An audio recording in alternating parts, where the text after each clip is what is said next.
तो आज हम बात करने वाले हैं टॉलेस्ट एमसीयू कैरेक्टर्स के बारे में, लेकिन आज की लिस्ट में लिविंग ट्राइब्यूनल को हम नहीं लेने वाले क्योंकि अभी तक हमने उसे ठीक से देखा नहीं है।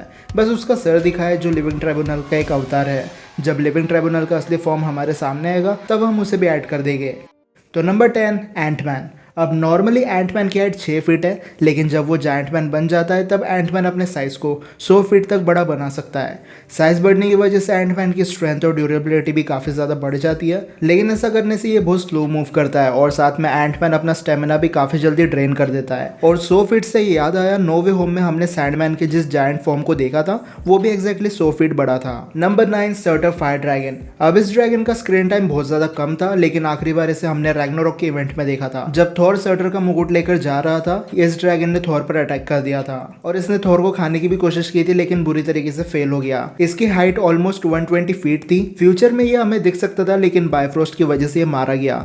लेकिन ऐसा हो सकता है कि सर्टर के रियल लाइफ में इससे भी बड़े ड्रैगन्स एग्जिस्ट करते हो। Number 8 great protector and dweller in the darkness. अब शांग-ची में हमें 2 ड्रैगन्स देखने मिले। एक था ड्वेलर इन द डार्कनेस जिसका काम था सोल को एब्जॉर्ब करके पावरफुल बनना, और दूसरा था ग्रेट प्रोटेक्टर जिसका काम था ड्वेलर इन द डार्कनेस से फाइट करके उसे मार देना। ये दोनों काफी कूल और पावरफुल ड्रैगन थे, लेकिन अगर बात करें इनकी हाइट की तो ये दोनों 200 फीट बड़े थे। नंबर 7 कॉन्शु। अब कॉन्शु की वजह से मून नाइट को अपनी पावर्स मिलती है, लेकिन कॉन्शु भी एक गॉड है, इसलिए इसके पास साइज मैनिपुलेशन एबिलिटी है। इसकी रेगुलर साइज तो 9 फीट होती है, लेकिन जब ये गॉड एमिट से फाइट कर रहा था तब कॉन्शु की हाइट पिरामिड से भी ज्यादा थी। जो टॉलेस्ट पिरामिड है उसकी हाइट 456 फीट है, और इससे हम कॉन्शु और एमिट को कंपेयर करें तो वो ऑलमोस्ट 100 फीट और ज्यादा बड़े थे। मतलब इस टाइम पे इन दोनों की हाइट 555 फीट थी। नंबर 6 एलोथ। अब ये एक स्मोकी मॉन्स्टर है जिसे एक लैब में बनाया गया था। ये इतना पावरफुल है कि इसने कैंग के वेरिएंट्स के बीच होने वाली मल्टीवर्सल वॉर को रोक दिया था।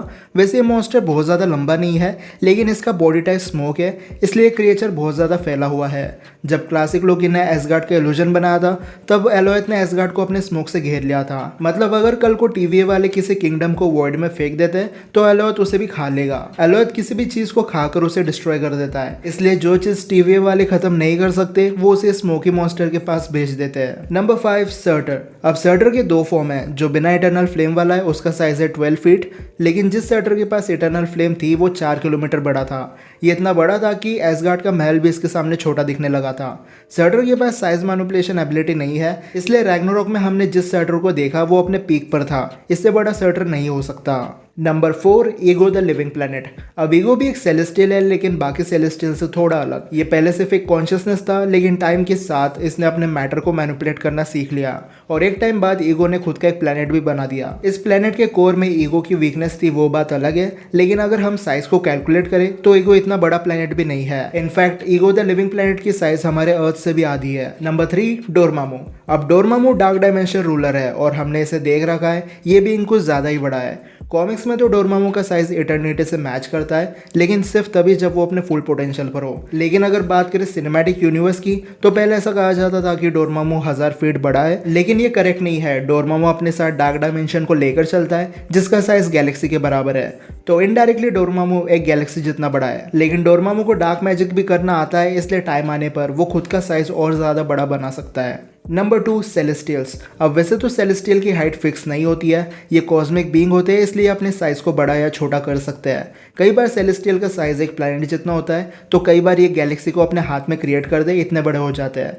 वैसे जब कोई सेलेस्टियल का बच्चा पैदा होता है उसका साइज भी हमारे सोलर सिस्टम के प्लैनेट मार्स जितना होता है। लेकिन अब बढ़ते हैं नंबर 1 पे, जो है इन्फिनिटी अल्ट्रॉन। अब वैसे तो अल्ट्रॉन की हाइट 8 फीट है, लेकिन जब अल्ट्रॉन के पास इन्फिनिटी स्टोन्स आए थे उसके बाद वो अपने साइज को मैनिपुलेट करने लगा।